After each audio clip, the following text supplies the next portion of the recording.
Good morning, everybody. It is the second Sunday in March, if you can believe that. It's Pi Day. Happy Pi Day.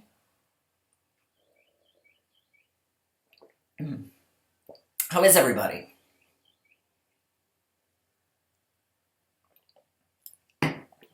Awesome, that's really good to hear. So I had a less, I had a, I'll phrase it this way. I had a productive week, but I didn't work on a lot. I grossly underestimated how much time that moon was going to take on Search the Sky. So I didn't work on a whole lot this week. I do have some haul. I have some quilting haul, which I'll show at the end for those that don't care about quilting, so you don't have to stick around for that if you don't want to, but you're certainly welcome to. But I do have a little bit of other stuff that I can show you. I've got 2 WIP updates and a little bit of Q&A. So, maybe a shorter video, but let's dive right on in and see. So, the first sort of combo questions came from both Ms. Stitcher and Julie Wright about Mirabilia and Nora Corbett. Nora's mother, Nora of Mirabilia, was Marilyn Levitt Emblem. Denise Wagner pointed this out. She did Lavender Lace, Butternut Road, Told in the Garden. Those were her 3 lines. Nora started with Mirabilia, and I don't know all the details, which is why I didn't want to go too heavy into it, because I didn't want to misspeak or misrepresent, but Nora went through a divorce, and something about the divorce is why there had to be 2 separate lines. And I want to say, I feel like I was told she had to sell the Mirabilia name to Witchelt. So Witchelt dictates what she does there, and the Nora line is more what she kind of wants to do. But don't quote me on that, I may be wrong. That's sort of the understanding I had, though. Either way, she designs, she does beautiful designs. I'm thrilled she continues to design. But I think that was the basic story. I know a divorce was involved, though.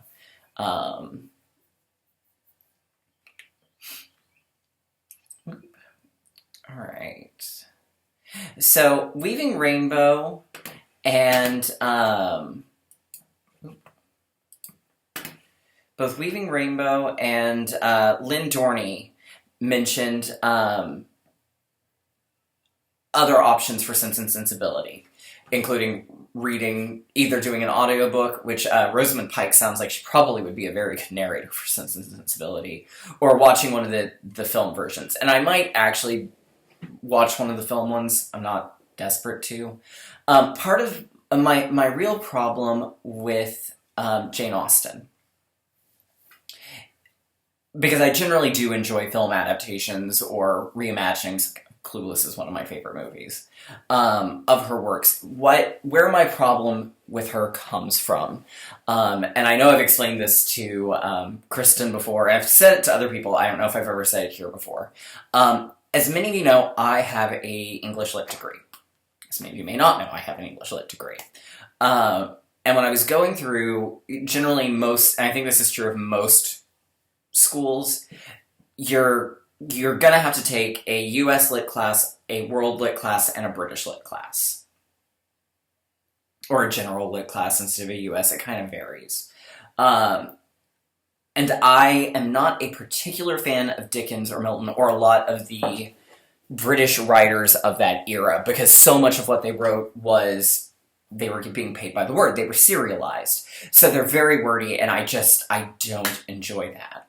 And the semester I was needing to take my British Lit class in, the Women's Studies department was offering a class on Jane Austen, which was going to be taught by the head of the department.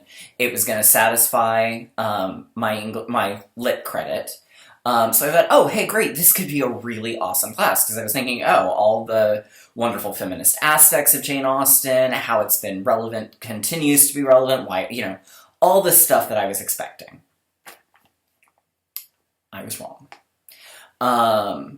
The class was a 15-week course, which is pretty standard in American universities. So you figure, of that 15 weeks, you've got the first week where you don't have a syllabus, so there's not going to be anything to have read. So there's one kind of wasted, like, intro class. You've got your midterm, and you've got your final. So realistically, you're looking at 12 class periods, and we met once a week. It was a 3-hour course, which that was fine. 3-hour courses never had bothered me. In a lot of cases, I actually preferred the once-a-week 3-hour courses, because it seems like in some of the lit classes, it was like right as the discussion's really getting going, oh, put a pin in it for next week. So, we had 13 weeks. And again, in a lit class, I expect I'm going to read a good at least 2 or 3, especially focusing on one author. I was expecting a good 2 to 3 big novels. We read all of them. We read Lady Susan and Northanger Abbey together. We had to read those in a week. We got 3 weeks on Emma, and all the others were 2 weeks.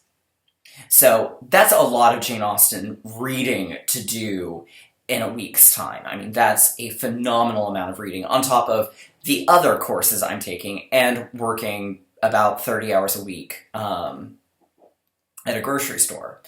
So it was a lot of reading. I never really got a chance to read all of them, because it was more I'm reading through to make sure I get the high points. We never really discussed the books. We would watch clips or things from the films. We would sort of summarize. We were supposed to come in with a passage that spoke to us each week, which is always BS in my opinion, but that's just me.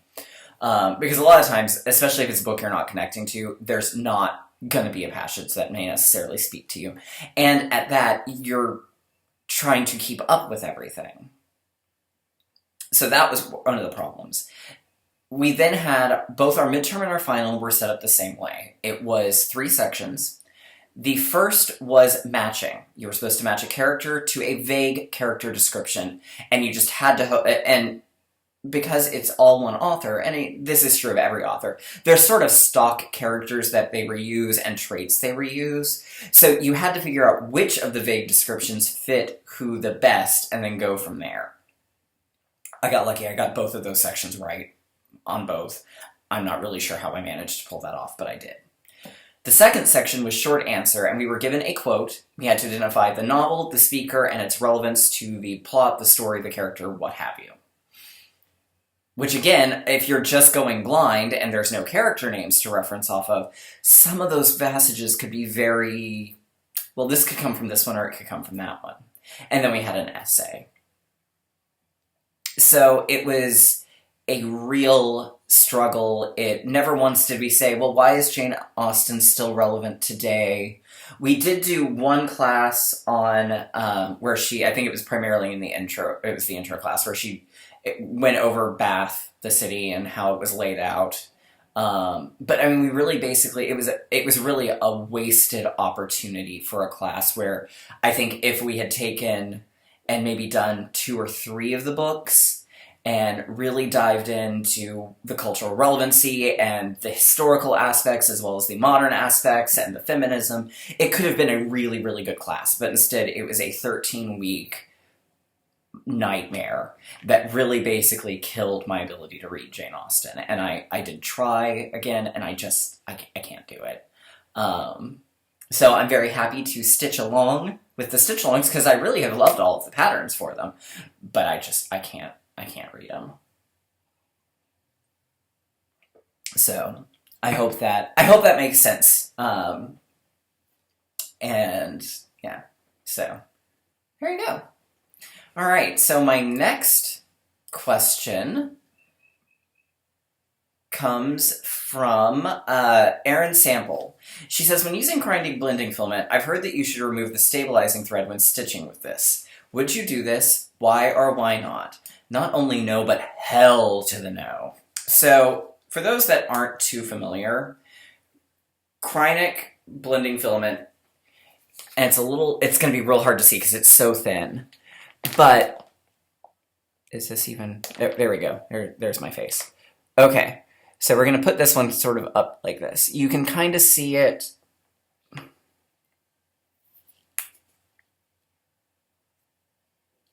Kinda.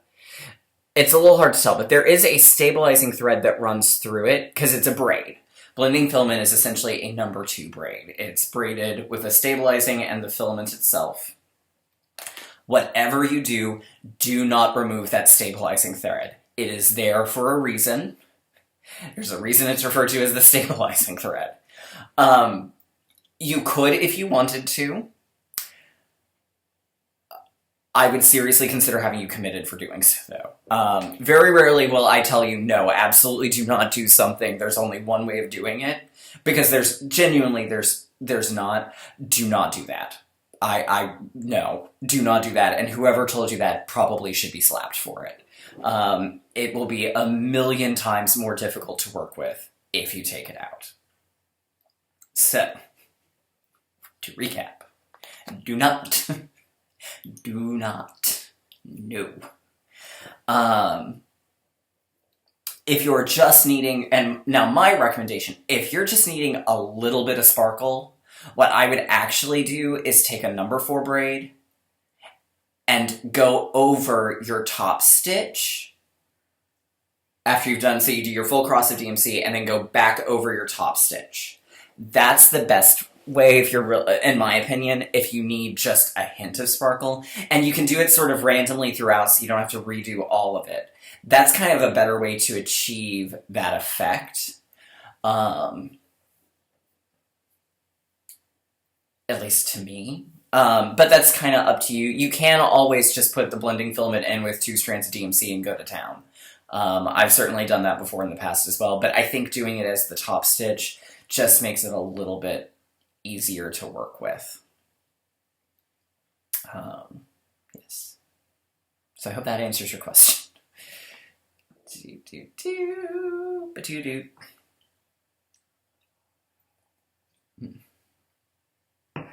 Okay, so my only bit of haul this week comes from my wonderful friend Mandy, who got me into quilting. So first off, she sent me these super cute needle minders. One is Belle on Chip and Other Teacups reading a book. And then one is this really cool stylized Evil Queen. How cool is that? So, yes. So she sent me those, and then she also, as you may recall, is the person who got me into buying project bags, much to my husband's horror. She made me a coffee mug bag. So, let's see. There's the coffee mug. And it's got little steam that's made from flying geese, like little tiny flying geese. So it's really super cute. There's the back. The inside is this sort of fun fabric. So she sent me those, and they're super awesome, and I love her for it. I mean, I would love her otherwise. I love her anyways, but... so that was a super exciting thing to get in the mail this week. So thank you, Andy. All right. And eventually I'm going to learn how to make a project bag myself. Maybe. All right. So the big thing, two big things, what I worked on this week. So first I finished my WIPGO goals, and I finished Search the Sky by Waxing Moon Designs. It says, may you never be too old to search the sky on Christmas Eve. The snowflakes are all done in Blanc Etoile. And the moon, what I did for it was supposed to be done in Gas Sunflower, which surprisingly is the only gas I don't seem to actually have. So instead, I took the Yellow Brick Road from Ship's Manor that I was using here.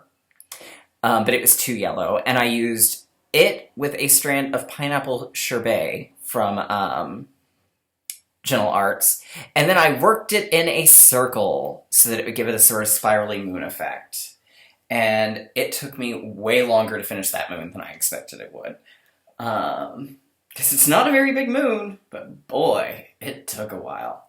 This is on Frosted Blueberries from Ship's Manor. It's one of his regular fabrics, so you can definitely get it. Other minor changes I made was I made the bag and Santa's mitten green, and I made him a person of color. I also made it the lead reindeer into Rudolph. So there we go. It's all done and ready to become an FFO, which I'm hoping my FFO squares on WIPGO will come up. One of them will come up soon, but I have a feeling it's going to be my luck. I'm going to get both of them in December, because why wouldn't I? And then I finished up, and I haven't decided if I'm going to continue working on it today or if I'm going to continue using it as lunch. I finished the frames of Zodiac. So my goal for this month was to do the moon phases, which are in the middle, and then finish up the little Starby-Doos in between. So I don't know if I'm going to do those now, work on those today, just knock that on out, or if I want to work on something different. That'll be a problem for after this video for Garrett to decide upon. But they're all done. I used the Lamplight silk from Ship's Manor for the frames.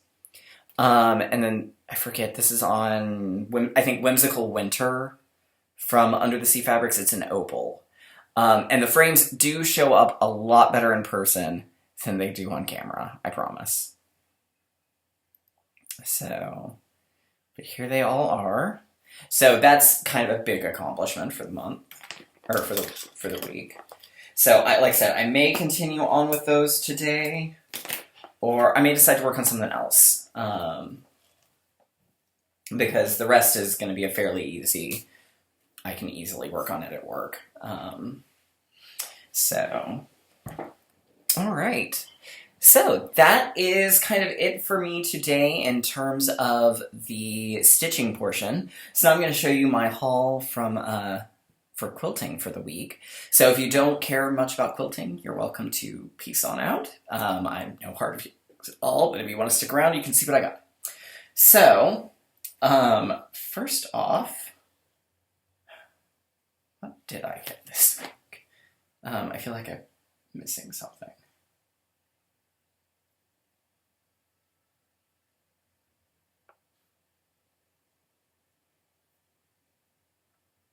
Oh, yes. Oh, hi, it's already there. Okay. So, here's what I got. And then this is in no particular order. It's just how I'm grabbing it. So I got a honey bun for the Sweet Holly fabric line from Kansas Troubles Quilters. And that's the same fabric company that did the placemats that I made, but this is a Christmas fabric line. And I'm kind of tempted to use some of this in my finish for Search the Sky. But we shall see. So this is a honey bun. Honey bun is, for those of you who are not quilters, but are still hanging in there, is a roll of 1.5 inch strips. And I believe there's 42 of them. There's usually 42 to 44, and they're usually the full width of the fabric. So, yes. So I got that. When I buy charm packs, I tend to buy 2 of each because they're so cheap. I probably shouldn't do that, but I do. So this is thatched here. This is charm squares. There are 42 squares that are 5 inches square. This is also Moda Designs by Robin Pickens. And I think thatched is one of their like main lines, and then these were the new colors for 2021 that were added. So it's kind of a nice rainbowy selection of colors. And they all have that kind of thatchy texture. I got those. I got a set of unicorn head pins from Tulip Pink because they were cute. Stick you back in there so I don't accidentally lose you. Ba-doop. I got these Island Batiks. Okay, Island Batik is the name of the company, it looks like. And Lavish Batik, I guess, is the specific color set. But it's all these really pretty blues and greens, and they've got kind of islandy, tropical-y looks. Really cool. Let's see, I got a hexagon template from Missouri Star, so that I can make hexagons, apparently. We'll see what happens with that. I got this nice, this is a layer cake. It's 10-inch stackers. And Gingham Gardens from My Mind's Eye. This is from Riley Blake Fabrics. Riley Blake's the same one that did that really cute Wizard of Oz fabric that I love so well. And here's that's the entire length of it. You can see it. So,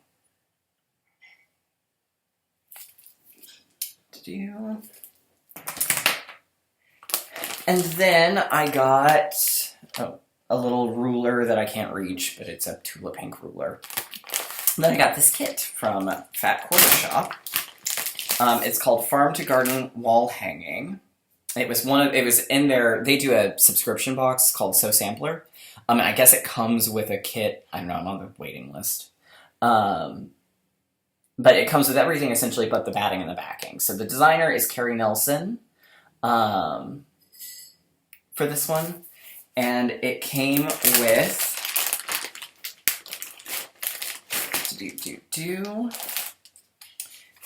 the charm pack for her garden variety line. This has been out for a little while, so they're kind of down to just the remnants of things. So there's the charm pack. Some nice pretty colors. It also came with a little bonus pattern to make a pin cushion. So that's kind of fun.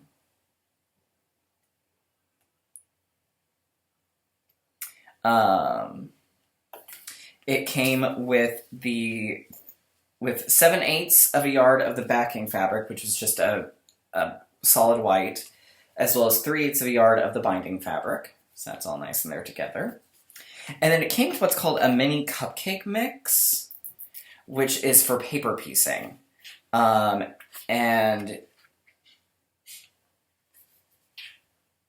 I don't really understand a lot of that yet, so that's going to be something to look up when it's time.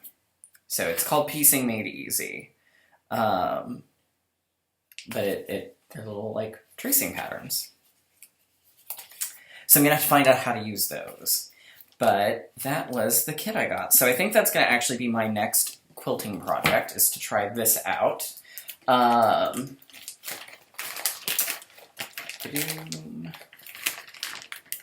So we'll see how I do there. All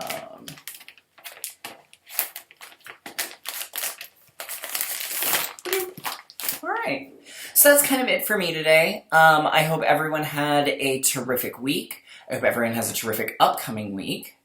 I'm sorry, this one's a little bit later. Time change got me. And I will see y'all next time. Bye.